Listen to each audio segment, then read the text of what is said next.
pelo menos uma sexta-feira de muita paz.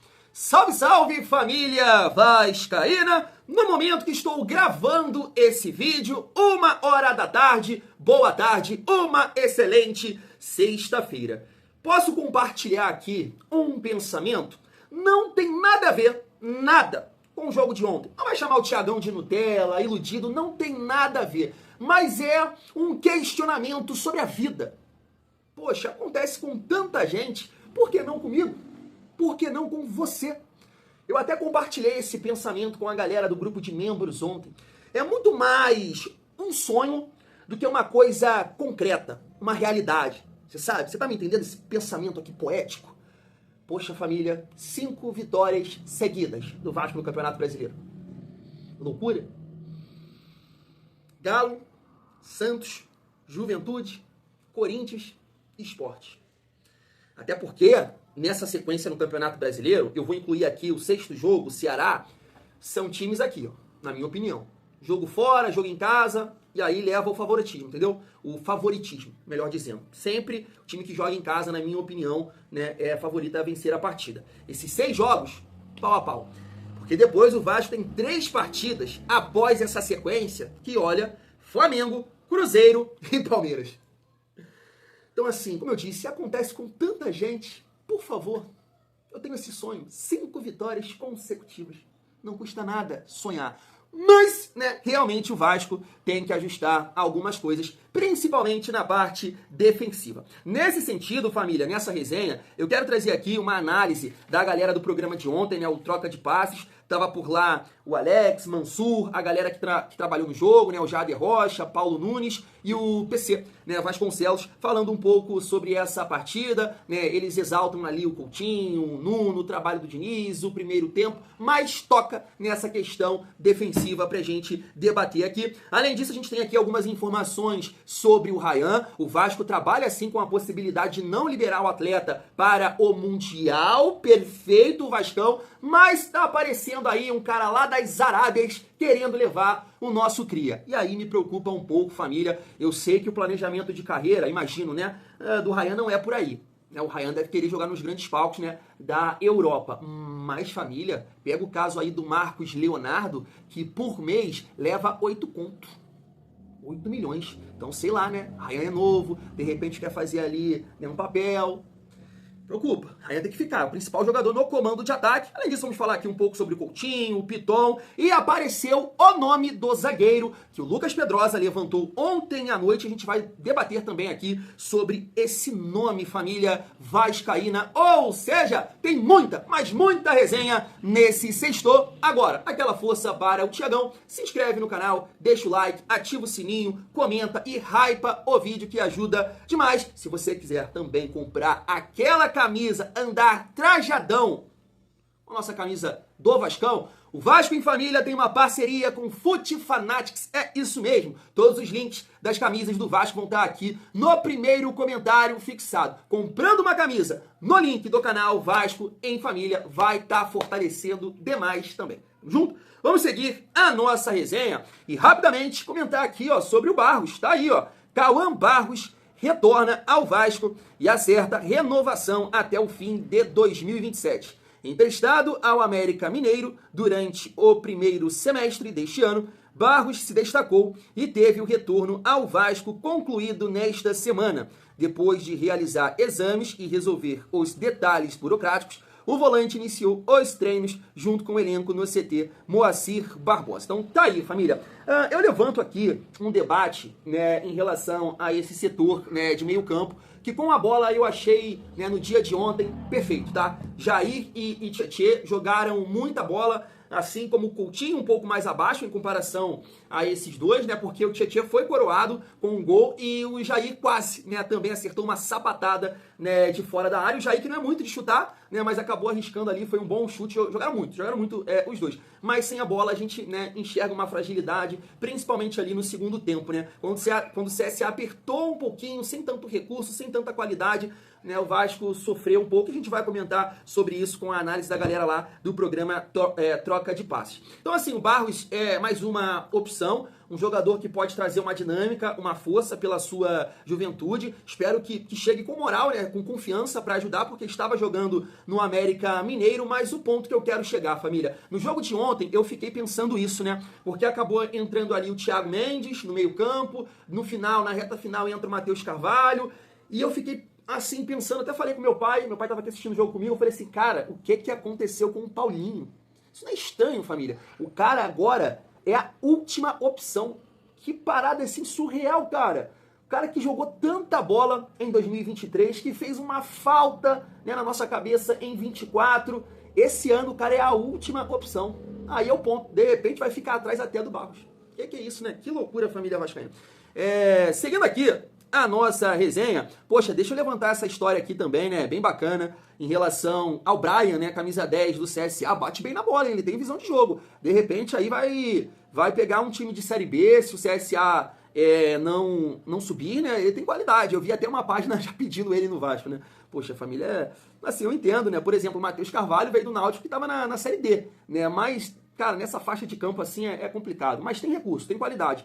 Né? E ele, né, trocou ali de camisa com o Coutinho e ficou muito feliz, né? Tem até o vídeo dele comemorando, tá aí ele mostrando também a imagem na rede social dele, né? Que em 2019 ele estava assistindo o jogo lá na Alemanha, o Felipe Coutinho no Bayern, então ele ficou muito feliz e mostra, né, o tamanho do Felipe Coutinho. Eu tava até vendo um influenciador numa outra rede social, né, do Vasco, brincando sobre isso. Será que ele tá falando do Arrascaeta?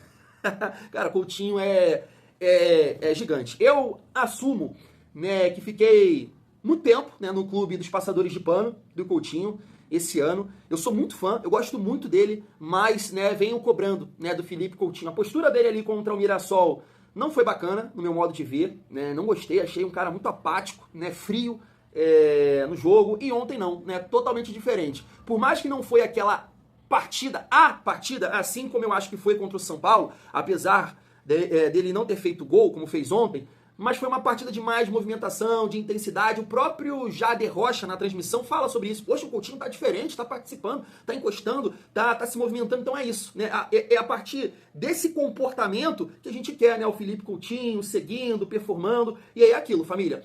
O Felipe Coutinho jogando bola, o Vasco, né, cresce, né, aumenta ali as chances de ganhar cada jogo. Agora, aquele Felipe Coutinho apático ali do jogo contra o Mirassol, né, não é o que a gente quer e não é o que vai ajudar, não é verdade? Mas, poxa, que história bacana aqui. Eu acho que, poxa, aumenta, né, o ego do atleta ter esse tipo de homenagem, né, podemos dizer assim, de reconhecimento, né, na verdade, do Brian aí, o camisa 10 do CSA para o camisa 10 do Vasco, lembrando que o Felipe Coutinho, né, fez o primeiro gol com a camisa 10 no dia de ontem. Família, levantar aqui também, né, alguns números sobre o Lucas Piton, né, quando tem que criticar, a gente critica, mas ontem o Lucas Piton fez uma boa partida, tá aqui, ó. Lucas Piton igualou sua melhor temporada da carreira em número de assistências, 8, 23, 49 partidas, 1 gol e 7 assistências.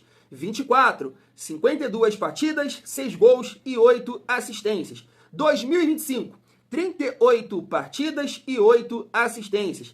No total, 139 partidas, 7 gols e 23 assistências. Assim, família, jogou bem ontem, gostei do Lucas Piton, principalmente no comando de ataque. Mas esse elenco do Vasco, esses jogadores, eles me ensinaram muita coisa, né, durante esses 3 anos, né? Piton, né, chegou em 2023. Não dá para você exaltar um atleta quando ele performa bem numa determinada partida. Foi o que eu falei aqui recentemente, né? Surgiu aí um rumor do Girona, né, ter um interesse no Lucas Piton, e eu falei aqui, eu não sou a favor da saída dele esse ano. Momento complicado, o Vasco numa situação difícil no Campeonato Brasileiro, né, a gente pede até o teste aí, uma sequência, né, para o Leandrinho, porque não dá para esquecer as falhas que o Piton comete defensivamente, mas é um cara que produz, né, ofensivamente. Então ele vem de 2 boas partidas no ataque. Contra o Mirassol, participou dos 2 gols, e ontem também participando bastante. Mas falha muito, né, defensivamente. Então, assim, esse ano eu não sou a favor da saída dele, até porque a gente não sabe como o Leandrinho, né, que a gente entende que é a melhor opção, né, em relação ao Vitor Luiz, A gente não sabe como é que ele vai performar, se ele vai segurar a bronca, né? Então é bom você ter um cara que já passou por muita coisa no Vasco. Mas sim, eu sou a favor da saída do Piton, né, para a próxima temporada. Principalmente se o Vasco conseguir um bom papel colorido. Porque é um cara também que carrega muita coisa no Vasco, família. Eu sei que essa situação gera um debate. Muita gente vai discordar, muita gente vai concordar. Mas ele, João Vitor, entre outros, tá? Entre outros, né? Eu acho que podem seguir o rumo, mas ontem a gente tem que exaltar a boa partida do Lucas Piton. Família, seguindo aqui a nossa resenha, vou deixar para falar sobre o Ryan após a gente reagir aqui, né, esse conteúdo, esse corte da galera do Troca de Passes, falando sobre a partida de ontem e também já projetando o próximo confronto contra o Galo. Se liga só. Como diz um amigo vascaíno, ele falou só para não falar o nome, foi o melhor primeiro tempo do século. Do século? Ele falou do século. É que ele falou assim, foi o melhor jogo, mas era no intervalo, né? Depois ele falou, não, foi só o primeiro tempo, né? Não foi o jogo todo. Mas o interessante de você ver jogo desse jeito, para aquela caixinha, que o futebol é a caixinha de fazer louco, igual você fala, que cientista nenhum explica futebol. Lógico que teve um conforto do Vasco no segundo tempo. Aí o CSA, ele mantendo-se na sua proposta de não se expor, tomar uma goleada pior e tal, mas ele se encontrou melhor com esse Vasco do segundo tempo e aí te encoraja, né? Então, para você ver como que a preparação para todos os momentos do jogo e dos jogos, ele realmente é o que ajuda, às vezes, a explicar desse emocional que ele vem realmente para as suas ações físicas e, consequentemente, com bola, para poder moldar aquilo que vem realmente no resultado final. Mas o primeiro tempo ele mostra que a forma de mobilização, de interesse, nos 45 minutos mais o acréscimo, né? Foi um belo primeiro tempo de um time que é superior, ele se fez superior. Ele foi lá, ele se impôs realmente em todos os momentos, na hora de marcar lá alto, na média. Tem suas fragilidades? Tem, é lógico. O Vasco, ele tem nesse sentido de sistema defensivo, mas ao mesmo tempo foi um primeiro tempo que é muito legal para todo mundo assistir. Imagina para o torcedor do Vasco que seja animador e acaba relevando um pouco, né, essa questão do segundo tempo. Mas o nível de exigência a gente sabe que ele é muito maior do que esse, né? Então, lógico, o ideal é saber que você precisa jogar muito mais tempo esse melhor futebol daqui para frente. Nos acompanha, na verdade. Família, rapidamente, né, só concordando com toda a análise, né, foi um primeiro tempo sensacional, mas assim, eu não consigo, né, relevar ali o segundo tempo, fico feliz com a classificação, até porque, o CSA não, eliminou o Grêmio, né? O Bahia passou um sufoco no segundo jogo contra o Retrô. Então, né, a gente tem que comemorar a vitória para tirar essa urucubaca e a classificação. Agora, projetando a sequência do Vasco, é um segundo tempo que preocupa demais, principalmente, né, na fase defensiva, a gente vai falar sobre isso. Uma vitória fundamental para o Vasco, não pela questão de classificação. A sequência de 7 jogos sem vencer e a ida na segunda-feira para a área de rebaixamento estavam criando cada vez mais um ambiente de insegurança. E o primeiro tempo do Vasco foi muito seguro. A equipe conseguiu combinar bom desempenho com gols marcados. Por isso foi para o vestiário vencendo por 3-0. Quanto à observação que você fez, Felipe, aí ela tem uma coisa muito interessante para o debate. Ao sofrer o gol do CSA com 3 minutos de segundo tempo, o Vasco mostrou toda a sua insegurança. Todos os seus temores vieram à tona. E aquela equipe segura, organizada do primeiro tempo, ela se perdeu completamente. Então, família, eu não posso falar por vocês, né? Vou falar por mim. Isso é tão pesado, isso que ele falou, é tão verdade. Essa queda que o time sente após sofrer um gol e ser pressionado, eu acho que o Vasco é um dos times que pior lida com essa situação, porque eu tava vendo, né? É bom a gente acompanhar futebol por isso, né? Eu tava vendo, né, Fluminense e Internacional, e o Fluminense sendo marretado, pressionado, mas sei lá, mano, parece que consegue lidar com isso. Não sei se é uma impressão minha, porque eu acabo assistindo o jogo, não tem nada a ver, tô ali secando, né? Não é o time que eu amo, não é o time que eu torço. Mas quando o Vasco sofre gol, a queda acontece comigo, por exemplo. Eu tenho certeza que com muitos eu já fico, cara, preocupado, vai dar merda, sabe? Então eu entendo que isso os jogadores sentem também. Então a gente precisa, cara, de uma sequência positiva. O Vasco precisa, por isso que eu sonho com isso, uma sequência de vitórias e tudo mais, para justamente, né, essa realidade mudar. O Vasco precisa, cara. Esse grupo de jogadores precisa disso, né? Eu falando assim como torcedor, concordo com essa celebra o Vasco, a sua torcida, a classificação à próxima fase da Copa do Brasil. Mas não é uma vitória que permita se criar ilusões sobre o que essa equipe ainda precisa fazer. Paulo Nunes. Boa noite, Diniz, mestre Mansur, Alex, Mesquini ou Meia. Eu sempre penso pro lado positivo hoje, Adri. Eu acho que o Vasco precisava primeiro da vitória. Eu acho que era importante trazer o torcedor de novo, esse torcedor que sofre, mas está aqui, está presente, tá ajudando o Vasco a conquistar o resultado. Às vezes o resultado não vem, mas ele está sempre aqui presente, incentivando. Eu vou muito para esse lado do trazer a confiança do atleta, do jogador de futebol. O Alex deve saber do que eu vou falar agora. Quando você faz 3-0 no primeiro tempo, jogando, amassando a equipe adversária, você volta pro vestiário, inconscientemente, o relaxamento ele vem.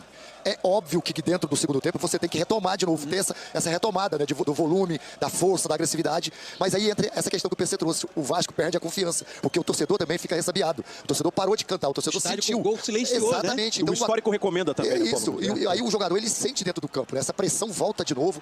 O CSA, eu concordo com o Alex, daí ele continuou mantendo o seu nível de jogo, mas aí como a caída foi muito drástica do Vasco no segundo tempo, isso fez com que o jogo parecesse que o CSA melhorou. Mas não, foi o Vasco que não conseguiu mais os seus movimentos, mais a sua marcação. Tanto que o Diniz tira o Coutinho e o Nuno Moreira no segundo tempo, porque eles perderam essa marcação, né? Essa força, essa agressividade. Mas eu vou levar para o lado positivo. Eu acho que é importante foi o Vasco ter conseguido essa vitória. Isso.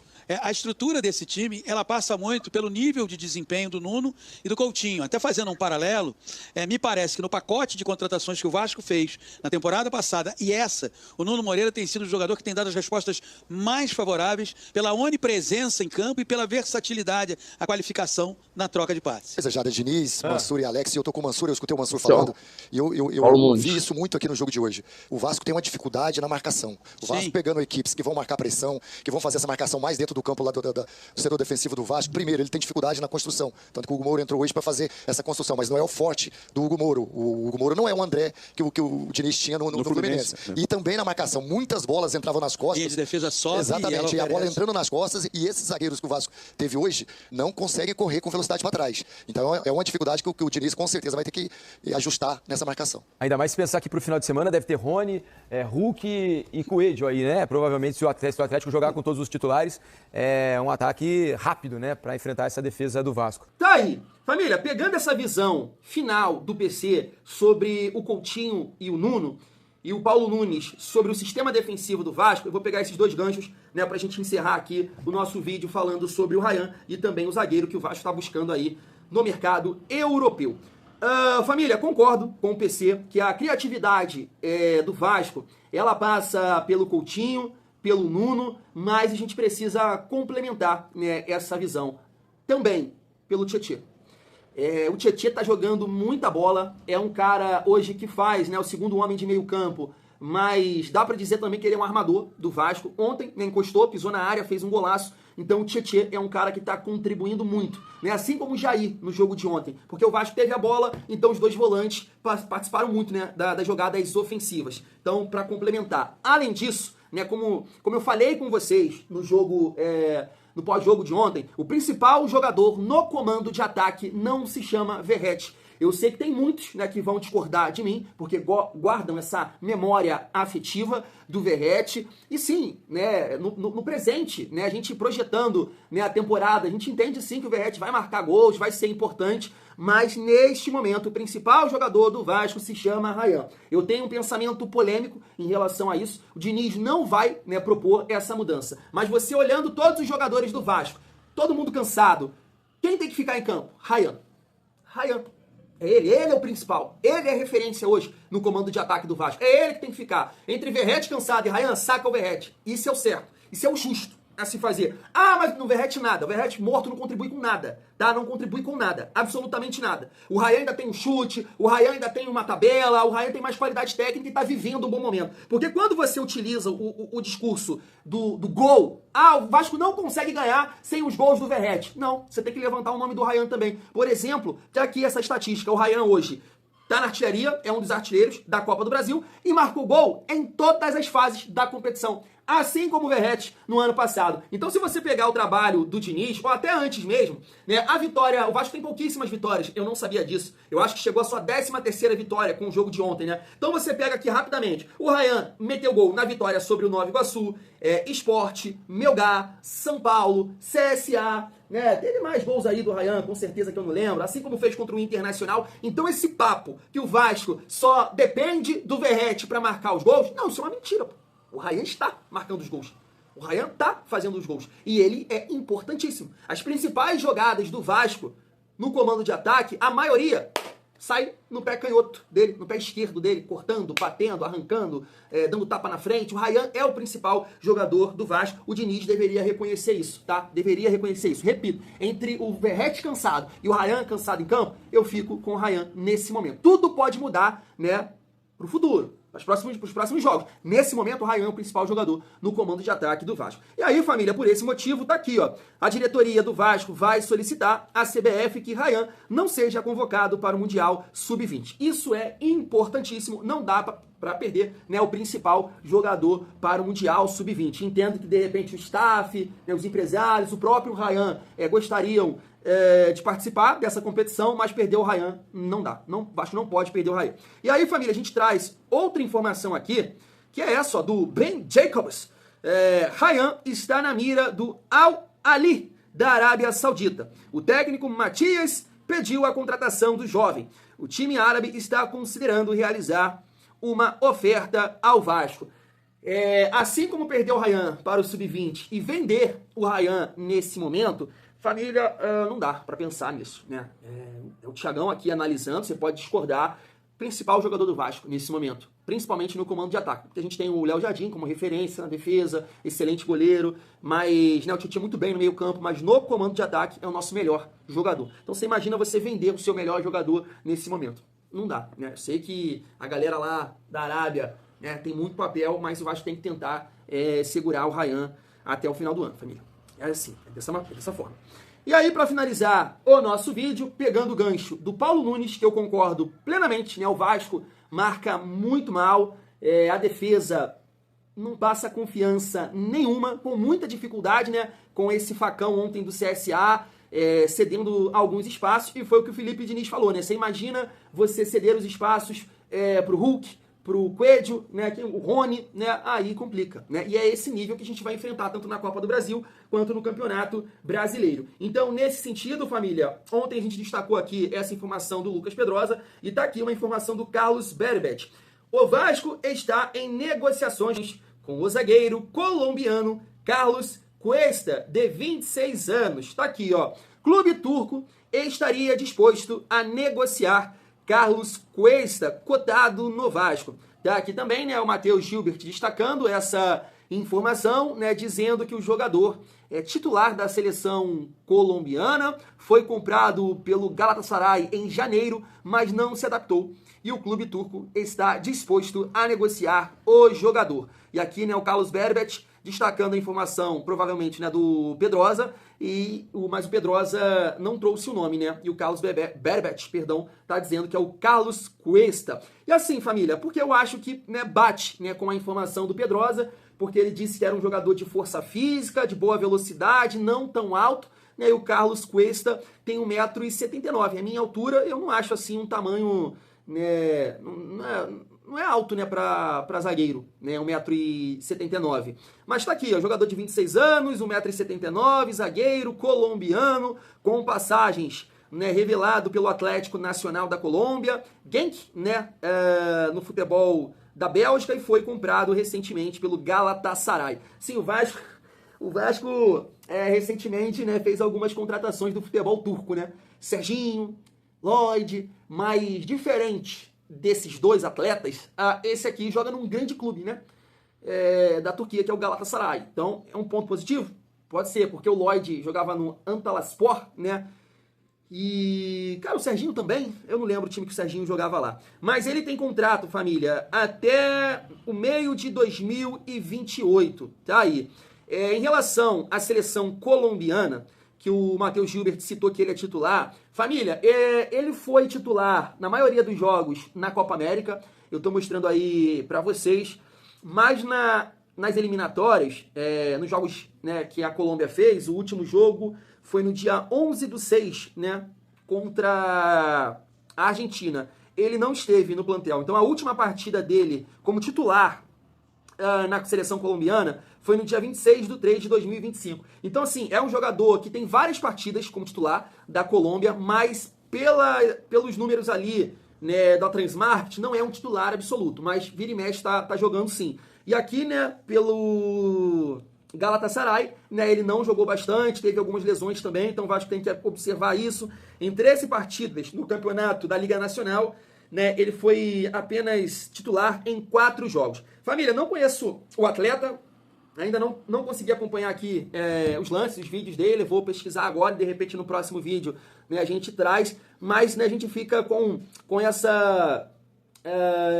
esse sonho aí, né, podemos dizer, com essa esperança do Vasco contratar um zagueiro e esse zagueiro poder ter o impacto que o Medel, né, teve. E por que não, né, cara? Seria injusto não lembrar aqui do Maicon, que não chegou com uma grande expectativa, na verdade, né, chegou com muitas críticas, porque era reserva no Santos, que também era um time era uma defesa... Era uma das piores defesas da competição e mesmo assim somou, e mesmo assim ajudou. Então a gente espera que, caso o Vasco, né, acerte com o Carlos Cuesta, tem que ver essa questão física, porque mostra ele ser um jogador com algumas lesões, tá num grande clube da Turquia, joga, né, como titular em vários jogos da seleção colombiana, então de repente pode trazer esse impacto positivo. É um zagueiro rápido, eu acho que o Diniz pede isso, né, pelo estilo de jogo, por ser um time muito ofensivo, tem que entender também a qualidade técnica, sabe sair jogando e tudo mais, né, vamos aguardar. O Vasco, que segundo o GE, busca um zagueiro e mais um atacante, e a gente espera que o Vasco possa conseguir essas contratações e que esses jogadores possam ajudar na permanência e seguir na Copa do Brasil. Não é isso? Fui, tamo junto!